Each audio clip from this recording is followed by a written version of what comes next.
강혜신의 오늘의 미국.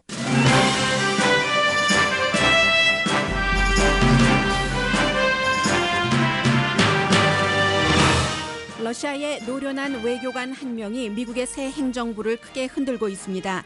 주미 러시아 대사는 운신의 폭이 좁아진 법무장관뿐 아니라 대통령 사위와 또 다른 대통령 자문들도 만난 것으로 알려졌습니다. 러시아 대사와 만난 사실을 뒤늦게 단호한 어조, 그러나 애매모호한 내용으로 밝힌 법무장관은 러시아 관련 미국 수사에 관여하지 않게 됐습니다. 트럼프 대통령과 러시아는 법무장관 논란은 마녀 사냥이라고 비난합니다.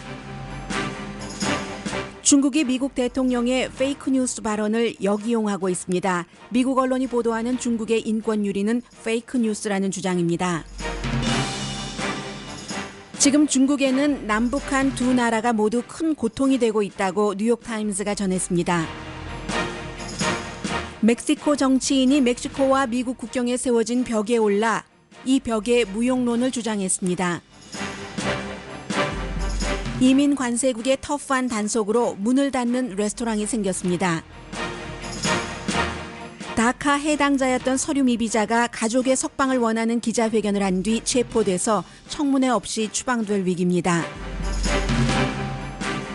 케이블 뉴스 채널을 아예 끄는 YMCA가 있습니다. 정치 때문입니다.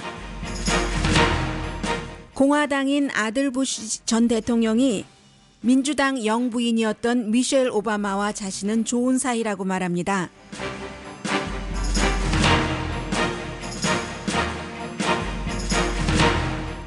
여러분 안녕하십니까? 오늘의 미국 강혜신입니다. 러시아의 대사, 미국 워싱턴에서 2008년부터 근무를 했습니다. 세르게이 키슬약은 스파이인가 외교관인가? 이 경우 둘 다가 답이다 하는 게 러시아 전문가들의 얘기입니다. 물론 그 어느 나라 대사건 전부 그 다른 나라에 파견이 돼서 자신 그 모국의 정책을 홍보하고 방어하기도 하고 하는데, 이 세르게이 키슬약은 굉장히 성공한 그 소셜 네트워커라고 표현을 할까요? 외교관에서 뭐 개인 미팅들도 많이 하고 뭐 관저에서요, 외교관으로서. 그리고 디너 파티도 많이 하는데, 세르게이 키슬약이라는 그 러시아의 주미 대사가 원래 그 무기 컨트롤을 했었고 안보 이슈에 정통한 사람인데도 뭐 화술도 좋고 분위기도 좋고 하기 때문에 워싱턴에서 지금까지 굉장히 그 이슈였답니다. 그러니까 인기였답니다. 그런데 이 그 러시아 대사가 지금 그 트럼프 대통령을 무척 불편하게 하는 러시아 이슈의 한가운데 있습니다. 스파이인가 외교관인가? 두 가지 그 카테고리에 다 속한다라고 오늘 아침에 그 MBC 방송과 뭐 뉴욕타임즈의 러시아 전문가라든가 아니면 워싱턴 포스트의 그 모스코바 전 특파원을 했었던 그런 사람들과 그 인터뷰하는 것을 봤더니, 러시아 시스템에는 스파이와 외교관이 차이가 없다는 거죠. 물론 그 다른 나라에는 예를 들어서 조심스러운가요? 로스앤젤레스 한국 그 영사관을 말씀을 드리자면은, 이 영사관에 이제 수십 명의 그 영사들이 있고, 그 영사가 있고, 뭐 대사급 영사가 있고, 그리고 이제 국가정보원에서 파견되는 그 외교관 자리에 뭐 TO도 있잖아요. 뭐 두 명 내지는 뭐 3명이라고 할까요? 때에 따라서 다를 수 있겠지만 그런 식으로 운영을 하고 있는데, 러시아는 그래서 이제 부총영사가 있고 총영사가 있고 하는데, 이 러시아 대사는 본인이 다른 나라에서는 정보국에서 나오는 정보 담당자와 외교부에서 파견되는 이런 그 외교 대사, 이 역할이 구분이 돼 있는데 다 했다는 겁니다. 두 가지 다. 그게 이제 그 러시아의 생리잖아요. 미국은 정보를 다룰 때 이제 CIA 하면은 해외 것을 다루고, FBI 하면은 국내 것을 다루고, 한국은 국가정보원 안에 해외 부서가 따로 있고 국가부서가 따로 있고 하는데, 이제 러시아도 이 러시아의 대사가 모든 것을 다 해서 어느 정도까지 했느냐면은 그동안 러시아 해외정보국 요원 그 SVR 모집까지 리크루트까지 다 하면서 워싱턴에 있는 사람들을 마치 그 굉장히 그 노련한 그 소셜 버터플라이처럼 하면서, 그러니까 지금 그 트럼프 인수팀에는 굉장히 그 인기가 있었던 사람입니다. 정보를 입수할 수 있는 것 다 하고 은밀하게 공공연하게 러시아를 위해서라면 모든 일을 다 했었던 사람이 세르게이 키슬락 그 주미 러시아 대사였는데 그래서 이제 이 사람이 어제 아침에 말씀을 드렸고 방송 끝나고 나니까 제프 세션스 그 법무장관이 지금 그 대선 때 여러 가지 그 문제가 됐었던 러시아 관련 그런 일을 그 수사하고 있는데 지금 연방 수사국이 하고 있잖아요. 거기에 대해서 법무부이기 때문에 어떠한 그 당연히 최종적인 결정을 내려야지 되는 부분도 있고 중간 과정에서 뭐 일로서 개입해야지 되는 부분이 있는데 그 이슈에 대해서는 다 나는 이제 손을 떼겠다. 이게 사실은 얼마나 이 법무장관으로서는 좀 애매한 거죠. 법무장관으로서 지금 트럼프 대통령이 들어와서 가장 중요한 이슈가 이 러시아 문제인데 여기서 본인은 아무 일도 할 수 없고 이제 그 대행이 하게 되는 것이죠. 이제 그런 일들 공화당 전당기 대회 기간 중에도 만났고 그리고 이제 제프 세션스 그 법무장관이 전에 알라바마 상원 의원이었기 때문에 트럼프 대통령이 선거 캠페인을 할 때 누구보다도 공화당에서 다 저 사람은 아니지 말이 돼 할 때 트럼프 후보를 강하게 지지하면서 트럼프 대통령의 그 미국의 외교 정책 자문 역할을 했었는데 청문회 할 때는 이제 그 법무장관이 되기 위해서요 만난 적이 없다고 했는데 그게 아주 애매하게 얘기를 한 겁니다. 본인이 어저께 만났다고 했어요. 2번이라고 했지만 이미 이게 2번으로 끝나는 것인가 2번 이상일 수 있다라고 보고 있는 언론들이 상당히 많은데 한 번은 이제 공화당 전당대회 때 만났다는 것이고 그리고 또 한 번은 본인의 그 상원 의원 사무실에서 만났지만 아주 프로페셔널한 그 전문가들 2명과 스텝과 만났고 이 전혀 이 그 트럼프에 관해서는 그 부분에 관해서는 얘기하지 않았었다 하는 게 이 제프 세션스 법무장관의 얘기입니다. 그래서 이제 7월과 9월인가요? 그렇게 만났다는 얘기인데 그럼에도 불구하고 이슈가 되니까 나는 그 자리에서 물러나기는 하겠지만 조사하는 그 과정에 대해서는 한치의 잘못도 없었다. 트럼프 그 행정부에 대해서는 차기 아직까지 그때는 선서하지 않았을 때니까요. 그런 것에 대해서는 트럼프 그 선거 캠페인에 관해서 뭔가 도움이 되는 그런 대화는 전혀 없었다는 것을 강조는 분명히 했습니다. Let me share a few thoughts. First, about the comments that I made to the committee that have been said to be incorrect and false. Let me be clear. I never had meetings with Russian operatives or Russian intermediaries about the Trump campaign.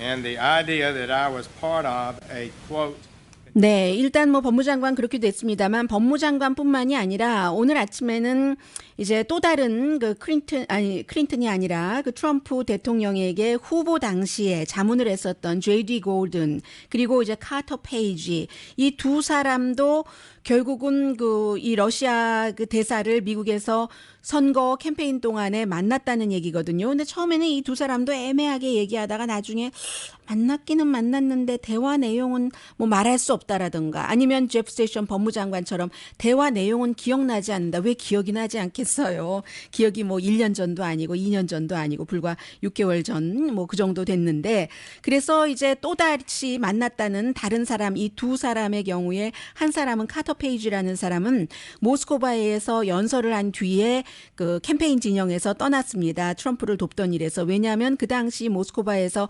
연설을 할 때 미국의 외교 정책을 비난을 하고 러시아에 대한 경제 제재도 비난했기 때문에 그게 이제 그 문제가 커질 수 있으니까는 그 물러났었던 것이고요. 이 두 사람도 처음에는 뭐 아무 말도 안 하고 있다가 만났을 수 있다. 뭐 예를 들어서 may, possibly, 뭐 might 이런 단어를 쓰면서 결국은 만났는데 대화 내용은 기억나지 않는다라고 얘기를 했습니다.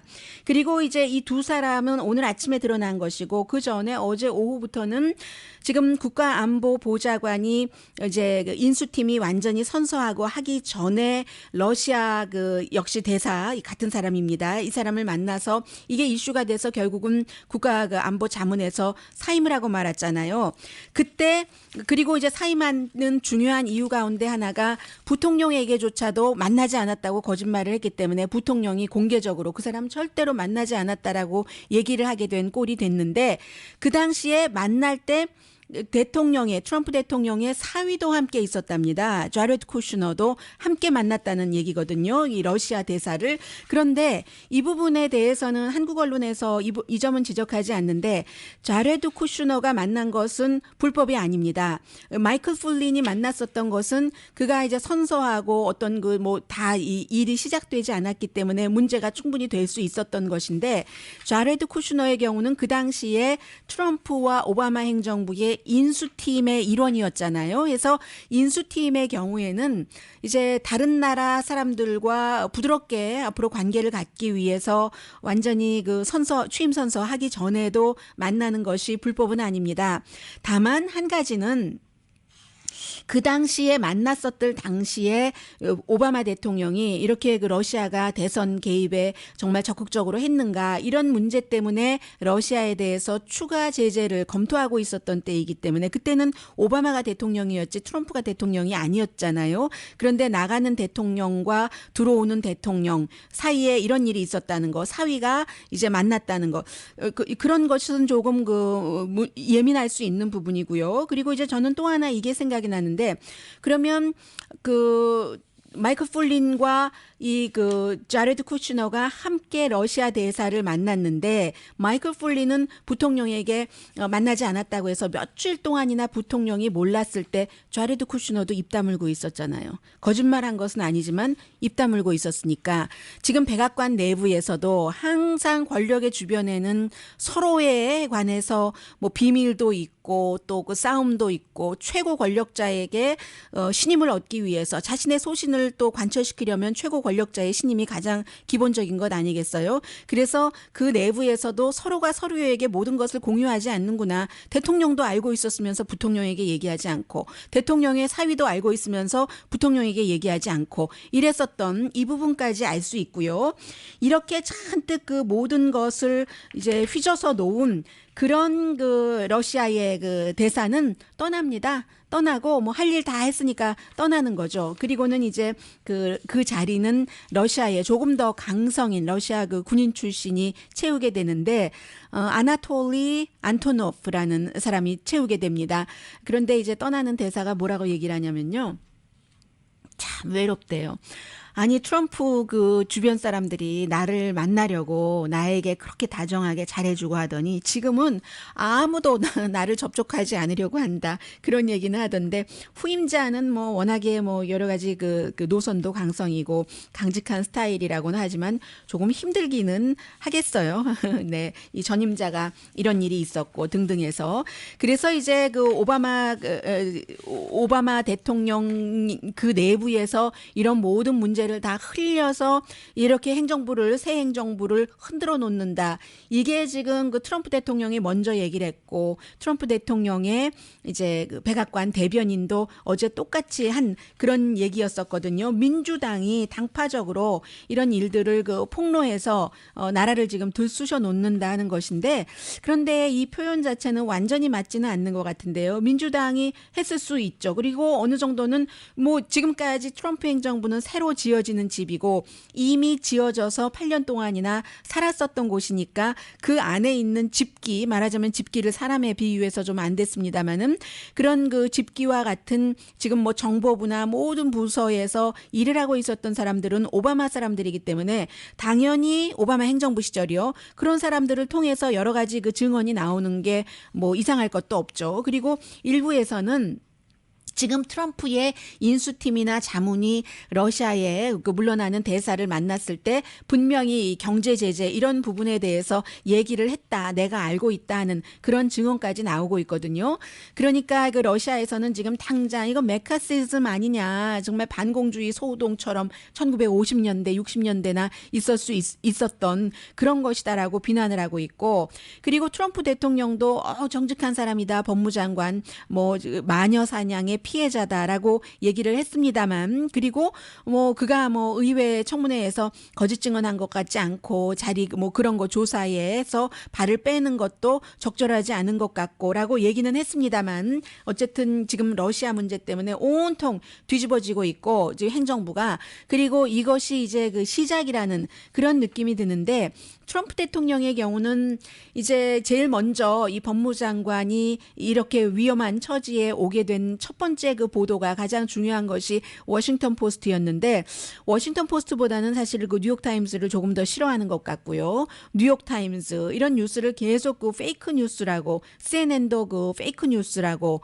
요즘 뭐 안 본다고 하잖아요. 거의 MSNBC도 안 보고 그렇다고는 하는데, 중국이 이 그 지금 그 트럼프 대통령의 페이크 뉴스 발언을 가져다가 인권에 대해서 이 뭐 미국에서 나오고 있는, 특히 이제 그 서방 미국을 중심으로 한 외국 언론사에서 중국이 뭐 예를 최근에도 이제 한 그 변호사를 고문했다는 뉴스들 내보냈잖아요. 그런 것들 다 페이크 뉴스다. 이게 이제 중국 관영통신이 보도를 하고 있는 것이거든요. 그런데 이상하게도 어제 그제 이제 그 대통령이 의회 연설을 하기 그 전후 그 며칠 동안은 대통령이 그 페이크 뉴스라는 말은 지금 쓰지 않고 있고요. 그래서 지금 행정부 내부에서도 굉장히 흔들리고, 행정부 내부의 흔들림과 새로움으로 인해서 다른 나라까지 지금 많은 그 영향과 어떤 경우는 이용하는 그런 것들도 볼 수 있고요. 다른 나라와 미국이 지금 트럼프 행정부가 들어서 어떻게 바뀌고 있는가, 전에는 생각하지 못했었던 그런 부분에 대해서는 이제 9시 30분에 전해드리겠고, 아직은 초기인 것 같습니다. 그래서 이제 그 트럼프 행정부를 지지하는 사람과 이제 중간에 어떨지 모르겠다 판단을 유보하는 사람과 굉장히 그 반대하는 사람 사이에서 서로 그 마음의 색깔은 상당히 다른 것만은 사실인데, 아직은 너무 이렇다 저렇다 판단하기는 굉장히 이른 것 같고요. 얼마 전에 그 조지 부시 대통령이, 아들 대통령이 얘기를 한 것처럼 권력이라는 것은 굉장히 그 이제 중독되기도 쉽고 부식되기도 쉽고 주변에 또 예스맨이 많이 그 모여들기 마련이고, 그렇기 때문에 뭐 언론이라고 그 완전하게 하겠어요? 완전하지는 않겠지만 그래도 완전하려고 좀 추구를 해보는 게 직업적인 특성이잖아요. 미디어에서 일하는 사람, 뉴스를 다루는 사람은. 그렇기 때문에 트럼프 대통령이 아무리 뉴욕타임즈 싫어하고 CNN 싫어하더라도 좀 이제 그 서로 그 절충을 해나가야 될 것 같고, 그리고 어제 제가 이 시간쯤에 여러분들께 말씀드리다가 한 가지 말씀을 드린다고 하고 놓친 것이 있어요. 왜냐하면 1시간 이렇게 방송을 하다 보면 제가 원고가 다 작성된 상태에서 하는 것이 아니고 대부분의 이제 자료를 그 추려가지고 와서 순간순간 순서도 바꾸고 하면서 말씀드리거든요. 그래서 키워드만 적어 놓는 때가 대부분인데 잊어버린 게 하나 있어요. 지금 그 대통령도 미국의 CNN이나 뭐 그 뉴욕타임즈 같은 것을 싫어하지만 CNN이나 뉴욕타임즈 같은 신문도 싫어합니다. 그런데 신문과 방송의 차이라고도 할 수 있고요. 뉴욕타임즈와 CNN의 차이라고도 할 수 있는데, 대통령의 그 의회 연설을 보고 난 뒤에 그 반응에 대해서 모든 언론들이 다 대통령스러웠다라고 얘기한 것은 제가 여러분께 첫날 말씀드린 것처럼 그 내용이 변했다는 게 아니라 캠페인 때부터 가져왔던 거 그대로 가지고 왔습니다. 이 이민자에 대해서도 기여한 바는 얘기하지 않고 나쁜 점들을 많이 얘기하면서, 다만 이제 그 포괄적인 이민 개혁안을 의회에서 협조해주면 할 수 있을 것 같다는 긍정성 하나는 만들어냈지만요. 그래서 이제 그 내용이 어땠다 이런 게 아니라 너무나 페이크 뉴스 얘기하던 대통령이 그런 말을 하지 않고 이제 그 누군가가 써준 것을 이제 프롬프터를 보면서 그대로 읽는데도 어떤 때는요, 그레이트 하면은 이 그레이시라는 단어 하나 가지고는 트럼프 대통령은 만족스럽지 않아서 그레이트 이런 식으로 좀 추가는 하긴 했더군요. 나중에 이제 그 원래의 트랜스크립트과 나중에 연설한 것을 비교를 해보니까요. 그런데 이렇게 잘했다는 것은 분위기상으로 잘했다는 것이지, 그 어떤 딜리버리하는 스타일이나 그런 모습이요, 그랬다는 것이지, 내용이 이런 진보적인 언론이 예를 들어서 전부터 추구해왔었던 것에 대해서 그렇게 얘기하는 것은 아니고, 다만 뉴욕타임즈 같은 경우는 그 연설이 있고 나서 다음에 트럼프 대통령이 그 연설하면서도 얼마나 거짓말을 했는가 팩트 체크를 대단히 그 철저하게 해놨거든요. 그에 비해서 CNN 같은 경우는 앤더슨 쿠퍼라는 간판 스타를 포함을 해서 CNN에 출연하는 여러 그 커멘테이터들이 전부 극찬 중에 극찬, 그런 극찬을 한 적이 없습니다. 물론 그 사람들도 어떻게 보면은 기대 수준이 낮았기 때문에 그럴 수도 있고, 아니면 트럼프 대통령이 지금까지와의 모습과는 너무 다른 뭐 그냥 평이한 대통령이 하는 것과 같은 모습을 보여줬기 때문에 그럴 수도 있지만, 그러나 제가 어제 제가 미국 언론사에서 봉급받는 사람 아니기 때문에 말할 수 있습니다 하고 말씀을 못 드린 게 있는 게, 뉴욕타임즈 같은 경우는 어느 정도는 자신들의 생각을 신문에 많이 내놓은 것 같은데, CNN 같은 경우는 이런 부분도 있지 않았을까. CNN을 포함한 많은 그 텔레비전의 경우에는 지금 대통령과 관계를 개선하고 싶은 마음이 있는 겁니다. 대통령이 보통 지금까지의 상식과는 너무 다른 사람이기 때문에 아주 그 저돌적으로 나의 길을 가련다고 아직까지는 가고 있잖아요. 마음에 안 들면 비공식 브리핑에서는 그게 이제 그 백악관 대변인 혼자 결정할 수 있는 문제겠어요. CNN 뭐 이런 곳을 다 빼버리고 이러니까, CNN 같은 경우는 대통령과 관계가 이렇게 지극히 나쁘고 할 때 24시간 그 텔레비전을 만들 수가 없죠. 돌릴 수가 없죠. 재미있게. 그러니까 이 텔레비전 같은 경우는 뭐 라디오도 조금 마찬가지지만 엔터테이닝적인 요소가 신문보다는 훨씬 많기 때문에, 신문은 어떻게 보면은 뉴스의 경우는 역사적인 기록 부분이 굉장히 그 큰 역할이라고 하면은, 라디오나 그 텔레비전은 더 사람들에게 쉽게 다가가면서 좀 즐기게도 할 수 있는 이런 부분이 있기 때문에, 지금 그 CNN을 포함한 케이블 텔레비전은 뭔가 그 트럼프와의 관계 개선을 위해서 조금 더 그 실제보다, 그러나 사실에 기반해서 했겠지만 좋게 점수를 준 것이 아닌가. 이것은 제가 미국 언론사에서 일하지 않기 때문에 드릴 수 있는 얘기입니다.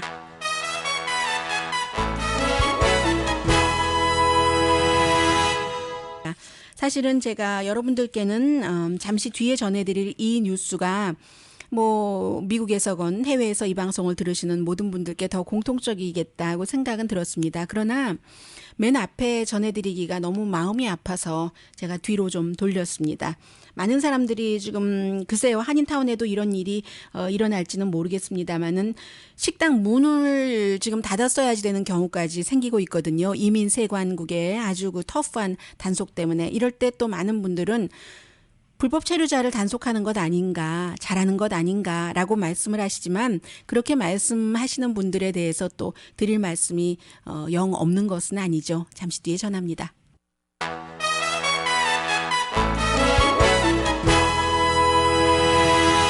라디오 서울방송 오늘의 미국 듣고 계십니다. 네, 멕시코의 그 한 정치인이 브라울리오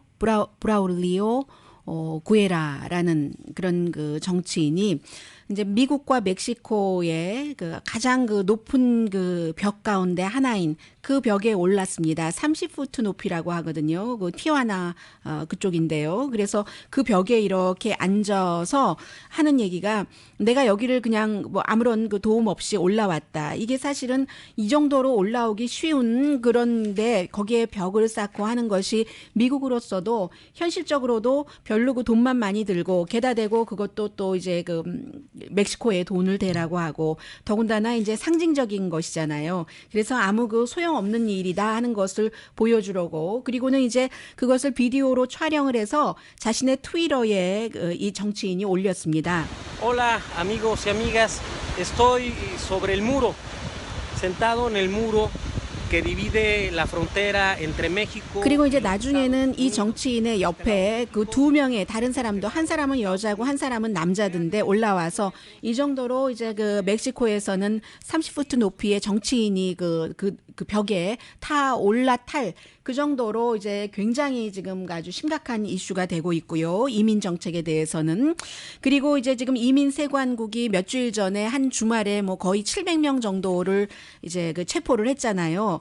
그런데 이제 펜실베니아주에서 다시 문을 열긴 했군요. 2주일 동안 문을 닫았다가 이제 문을 다시 연 그런 그 펜실베니아에서는 아주 유명한 레스토랑이라고 하는데 그곳에 살다 오신 분들 계세요. 그 아로마 부페 앤 그릴이라는 그런 레스토랑이 어느 날 이민 세관국이 이 레스토랑에 들이닥쳐서 4명의 주방에서 일하고 있는 직원들을 체포했기 때문에 2주일 동안 문을 닫을 수밖에 없었답니다. 그리고 이제 지금 그 새로운 사람을 하이어해서 일을 하고 있는데 체포돼서 간 그 전에 직원들은 과테말라, 멕시코, 엘살바도르 그 사람들이었고 범죄 기록이 하나도 없었답니다. 유일한 범죄라고 하면은 뭐 서류 미비자라는 것뿐이다라는 것. 그래서 지난 3주일 동안 그 펜실베니아 이 식당 그 주변이 어느 동네인가요?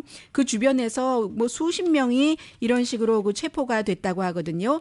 가장 달라진 것이 이제 민주당 정권 시절에는 범죄자, 심각한 범죄를 저지른 그런 그 서류 미비자를 중심으로 체포를 했는데 지금은 전혀 아무나 가리지 않는 거죠. 그리고 이제 법원 시스템도 변화가 돼서 전에는 보석금을 내고 풀려나고 청문회를 거쳤는데 지금은 옵션 없이 바로 청문회 없이 뭐 추방되는 이런 경우까지 생기고 있기 때문에 2월 중순에 지금 이민관세국에서 얘기를 했고 국토안보부에서도 얘기를 했는데 이런 상황 같은 것들이 그 라티노 커뮤니티에는 굉장한 두려움이 되고요. 또 한인 커뮤니티에도 어느 정도 영향을 미치고 실제적으로 법적으로 미국에 와서 합법 신분으로 사는 사람이라 할지라도 이민자들에 대한 화이트 컬러가 아닌 그런 사람들에 대한 전반적인 그 시선이 좋아진다고 볼 수는 없는 것이고요. 오죽하면 어린 아이들이 체포될까 봐 학교에 가지 않는다고 하겠어요.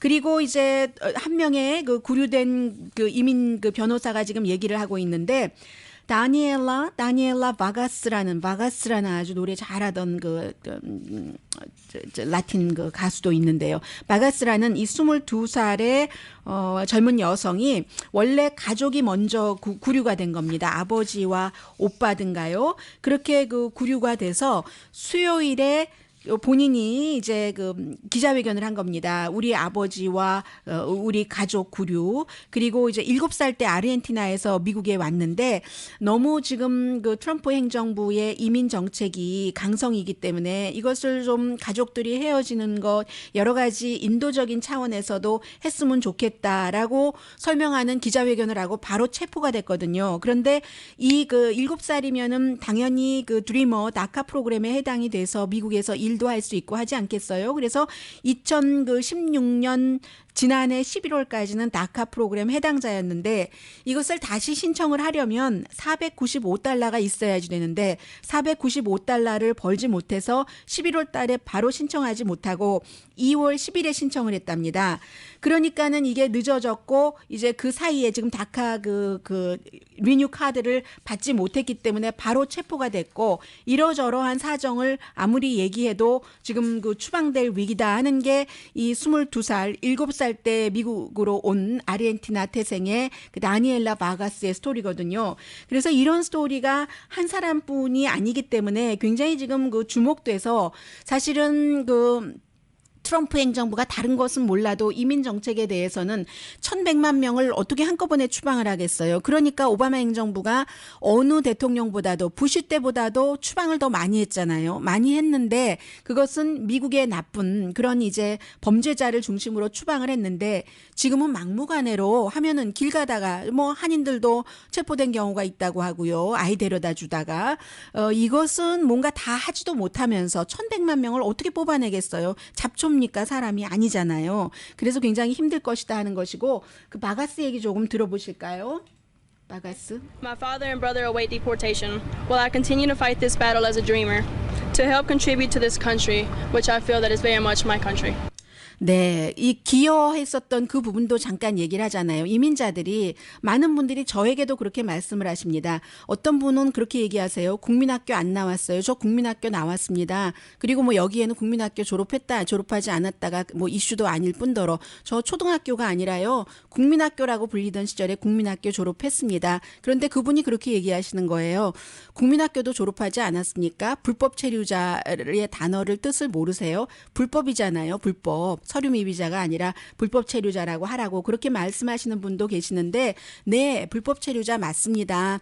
그리고 서류 미비자도 맞습니다. 뭐 어느 정도의 규제가 필요하다고는 하나 불법 체류자들이 미국에 와서 세금은 내면서 미국 사람들이 하지 않는 똥 치우고 더러운 일 다 하고 여러분들 그 힘든 아무리 일해봐야 뭐 얼마 되지도 않는 딸기도 따고 하는 일도 했습니다. 그렇기 때문에 기여한 바도 사실인데 지금 트럼프 행정부에 들어와서는 기여한 바에 대해서는 전혀 그 얘기하지 않고 그리고 아무리 불법 체류자라 하더라도 담을 넘어서 온다 하더라도 어떤 경우에 입장을 조금만 바꿔놓고 생각을 한다면 뭐 우아하게 표현해서 better life. better life를 위해서. 그런데 이것을 좀 입을 게 없어서 여기까지도 오케이. 먹을 게 없어서 그럴 수밖에 없었습니다 하는 그 여러 가지 케이스 바이 케이스가 있기 때문에 불법 체류자를 그렇게 옹호하고 나서 이런 얘기만을 우리가 그 이민자로서 할 수 있는가? 그럼 그들은 어디로 가야지 되는가? 어렸을 때부터 와서 또는 여기서 태어났으면 시민권이 됐지만 뭐 미국 이외에는 본 세상이 없는데 그럼 어디로 가야지 되나요? 어디로 갈 거나 어디로 갈 거나 내 님을 찾아서 어디로 갈 거나 이 강을 건너도 내쉴 곳은 아니요 저 산을 넘어도 머물 곳은 없어라.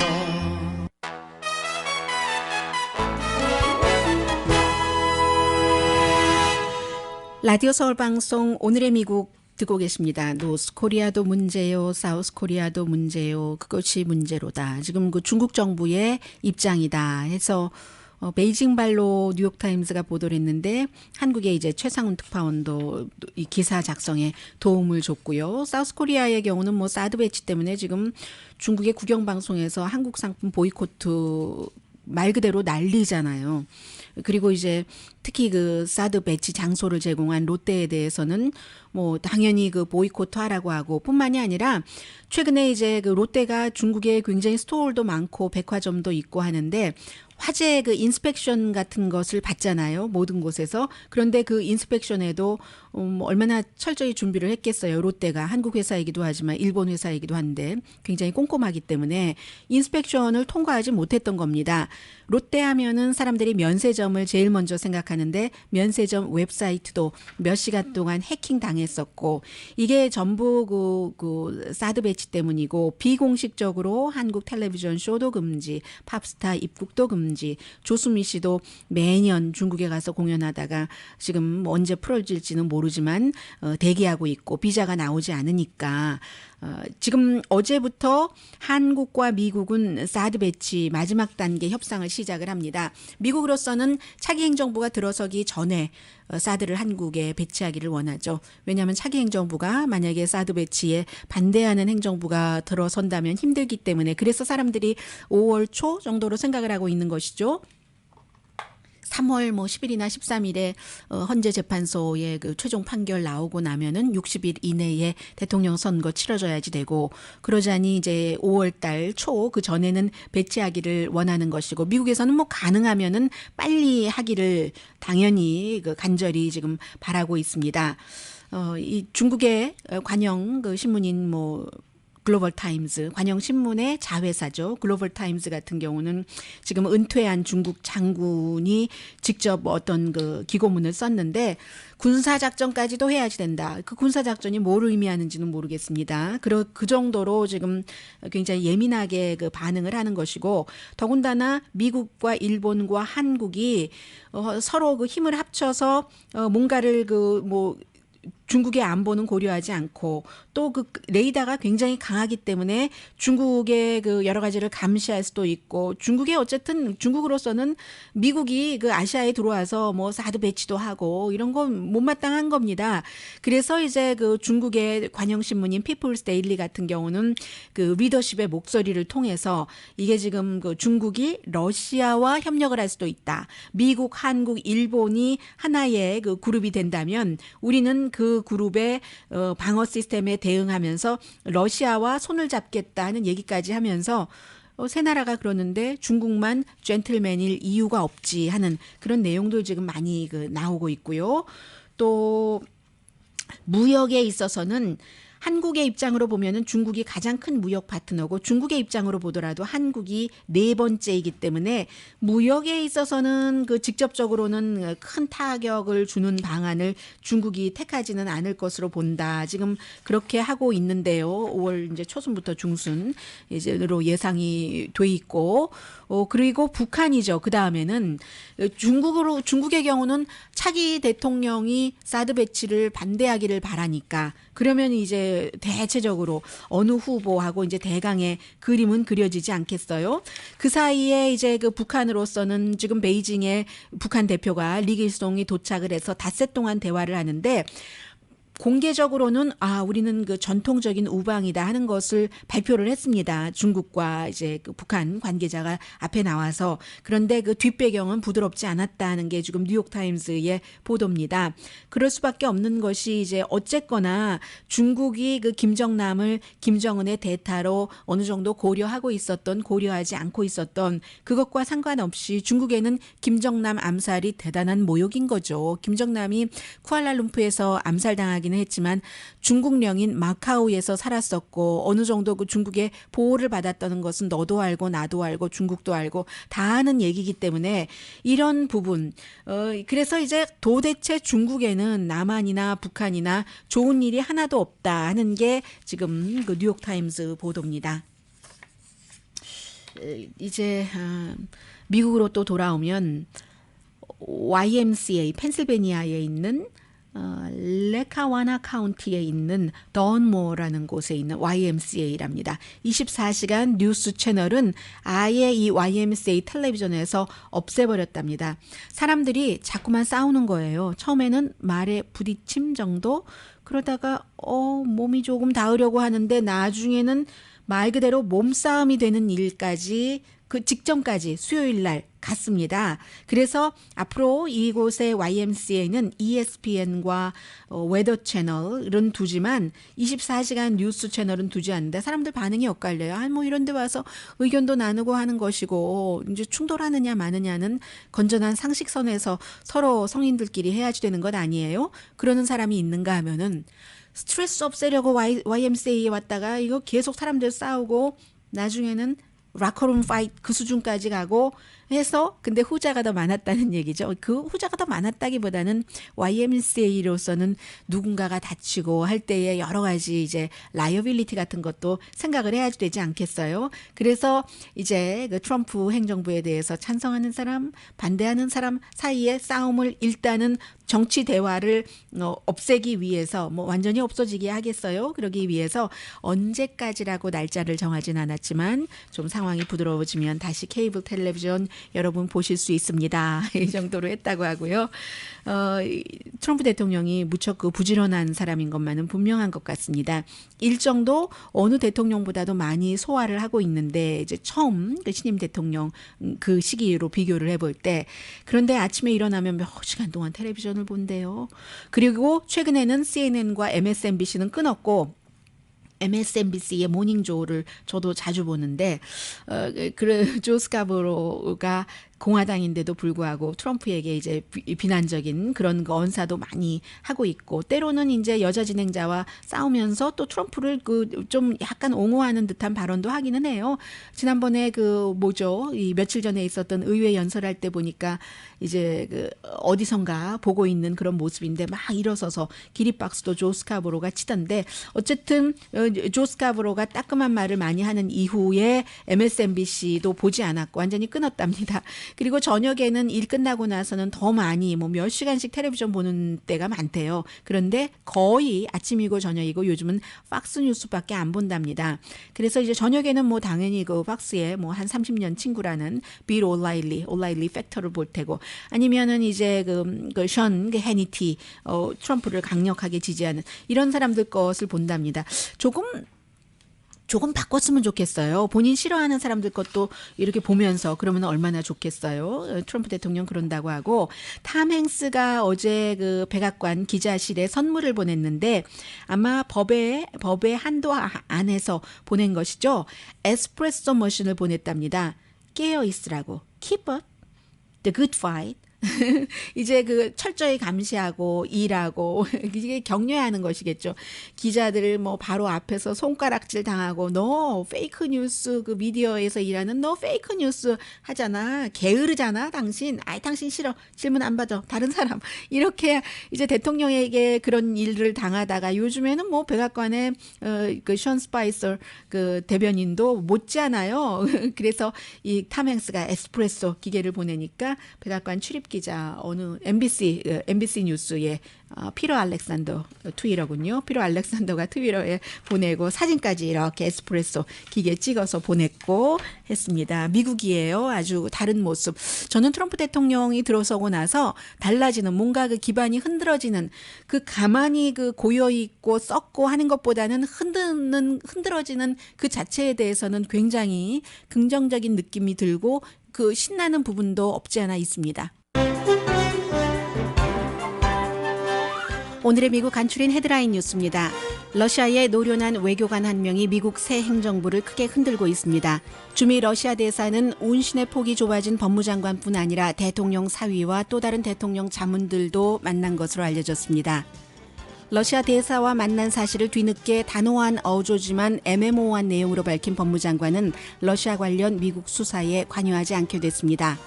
트럼프 대통령과 러시아는 법무장관 논란은 마녀 사냥이라고 비난합니다. 중국이 미국 대통령의 페이크 뉴스 발언을 역이용합니다. 미국 언론이 보도하는 중국의 인권 유리는 페이크 뉴스라는 주장입니다. 중국에는 지금 남북한 두 나라가 모두 큰 고통이 되고 있다고 뉴욕타임스가 전했습니다. 멕시코 정치인이 멕시코와 미국 국경에 세워진 벽에 올라 이 벽에 무용론을 주장했습니다. 이민 관세국의 터프한 단속으로 문을 닫는 레스토랑도 생겨났습니다. 다카 해당자였던 서류미 비자가 가족의 석방을 원하는 기자회견을 한 뒤 체포돼 청문회 없이 처방될 위기입니다. 케이블 뉴스를 아예 끊는 YMCA가 있습니다. 정치 논란 때문입니다. 네, 오늘의 미국 이제 거의 끝날 시간이 됐는데요. 참 미국은 미국이네요. 그 법무장관이 첫날 그 출근을 하는데 말 타고 출근했어요. 말 타고 출근을 했습니다. 몬타나 출신이니까 워낙에 그 워싱턴 DC 메트로 열차가 붐비고 하기도 하지만 첫 출근하는 날 말을 타고 두 명이 이제 옆에 이렇게 공원 병사, 공원 경찰이 함께 그 에스코트 해주는 그런 장면이었습니다. 오늘의 미국은 내무장관과는 어울리잖아요. 땅 같은 거 관리하니까. 이것도 미국이에요. 조지 부시 전 대통령이 요즘 책 쓰고 여기저기 인터뷰하잖아요. 그런데 본인은 오바마 그 부부 하면은 심각한 사람들인 줄만 알았는데 옆에 몇 번 행사장에 앉아보니까 미셸 오바마가 나는 너무 좋아. 우리는 좋은 친구야. 공화